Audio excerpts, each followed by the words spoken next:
Ryan Tran is exploding on YouTube with over 10 million subscribers and having raised over 13 million meals for people who are less fortunate. The money for this was raised in his series about delivering a penny for Mr. Beast across country. He's clearly a very charitable guy. He's been married since he was 21. He's a hard worker, and it got me thinking, what is his faith worldview? Well, on a recent interview with Anthony Padilla, he actually revealed that he's a follower of Jesus. So on this video, I'll be reacting to him sharing his testimony with a non-Christian audience and a New Age interviewer. Ruslan.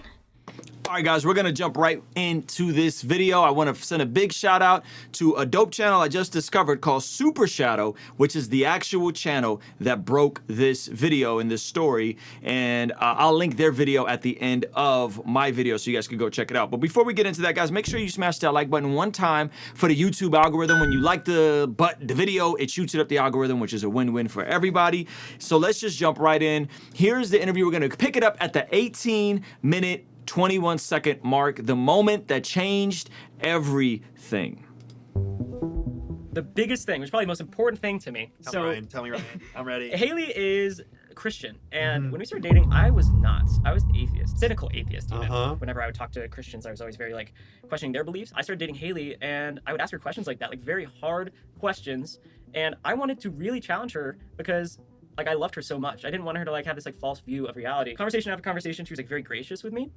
And she answered questions fairly logically. Like I would always like look up debates and like find. You would try to debate her. You're like, I'm gonna slam dunk on you. And I would like. What I realized though is my heart yearned for an answer. Like I realized it all came from a place of like non-closure with my grandma. Like. So first of all, I want to just shout out to his wife being willing to have these conversations with him and actually having answers for his questions. Second of all, he talks about how his heart was yearning for an answer. And the scriptures say that eternity is written in our hearts, meaning that every single person is dealing with these questions of where did I come from? Where am I going when this is all said and done? Why was I created? What's the meaning of life? That God wired us this way to desire and ask these questions. So the fact that Ryan is dating a girl who's a Christian, is willing to ask the hard questions to try and quote unquote debate her, and the way she responds to this is in a way that brings him to faith, doesn't push him away from faith. And then he has this revelation that, hey, this was actually all connected to the uncertainty of losing my grandmother before I thought this was supposed to happen. Let's keep watching. Non-closure with my grandma, like I just really want to know. This basically culminated to this day, July 4th, 2020. This is when my YouTube channel was doing very well. I had almost 2 million subscribers. I was making more money than I ever dreamed of. I was giving it all I had, and I received everything I thought I wanted. And so on July 4th, 2020, I was with Haley, we were watching the fireworks, and I started weeping. Like I started sobbing my eyes out. And I realized it's because I felt like I hadn't felt anything for like 3 weeks. This was my finish line. All my identity is in this, and I feel nothing. Fireworks. Interesting how he talks about achieving everything he ever wanted to achieve and feeling nothing. This sounds a lot like Ecclesiastes with Solomon and everything being vanity once you have everything, right? And so he talks about how his identity, his value, why he's doing what he's doing is all connected to this thing. And then once you get it, especially at 21 years old, you go, whoa, this isn't everything it's cracked up to be. I don't feel anything. Really interesting. It's a representative of like celebration, you know? And it was like a crazy juxtaposition of like, I should be celebrating right now. I love this girl that I'm with. I have everything I've ever wanted. Why do I feel empty? And it was crazy, dude. And I realized like, I need to go on like a spiritual pursuit. I started taking a lot less cynical approach towards asking questions, just starting to pray and starting to... So, first of all, his self-awareness in this is brilliant. He says, I stopped taking as much of a cynical approach when asking questions. There's a difference between being skeptical and approaching the truth from a place of humility. Jesus, if you're real, if you really are who you say you are, reveal yourself to me, versus I'm going to be skeptical and try to get the Christian with the gotcha questions, right? And so the moment his posture changed and he opened himself up to like, hey, like maybe my girlfriend's onto this thing. Maybe my wife is onto something with this Jesus thing. It's all of a sudden the posture changed and he started to see what it really was. But ask myself, like, what do I believe? And ultimately I did land on Jesus. And I started, you know, developing a relationship with God. I can't believe I'm saying that, bro, because I literally would have absolutely clowned on myself 3 years ago. Whenever I started looking at who Jesus was and like even the things he said and like the things he taught, it realized like, wow, this is so loving And if I can potentially have a relationship with him, I'm just gonna try. And now it is my source of joy. Like it is my source of love. It is my source of everything. Because I have that, I can go out into the world and do onto others like what I feel like I already have. It's real. Like I can't lie about who I am. Yeah. And like I can't lie about where I get the source of joy and positivity. Yeah. Because it's actually such a disservice to, you know, people that watch. In the past, I would have heard someone say something like, I found Jesus, I found this new way of viewing the world through these beliefs of giving and love and all these things, and I would have been like, Now, Anthony throws a monkey wrench in the conversation, right? So he's like, I would hear people say about Jesus. Now watch what he goes on to say here, which is, I think, not to go too hard at Anthony, but I think is very, very typical of folks in our modern culture. cringy, that's totally, I like delusional. And I would have written you off, but I don't now because I've came to a similar conclusion just without the religion, without the Jesus. To me, You see what he says? I came to the same place without the religion, without the Jesus, right? And he won't write him off because he's had some sort of experience, but without the accountability, but without the rules, but without, right? It's like, I came and felt something similar, but without the religion and without the Jesus. But here's the thing, both of these guys can't be right. Think about that for a second. Jesus says, I am the way, the truth, and the life. No one comes to the Father except through me. So they both can't be right. I mean, they could both be wrong, I guess, technically. But Ryan is saying that he experienced something very specific through a very specific person who made very specific claims and specific predictions and then died and then rose from the grave.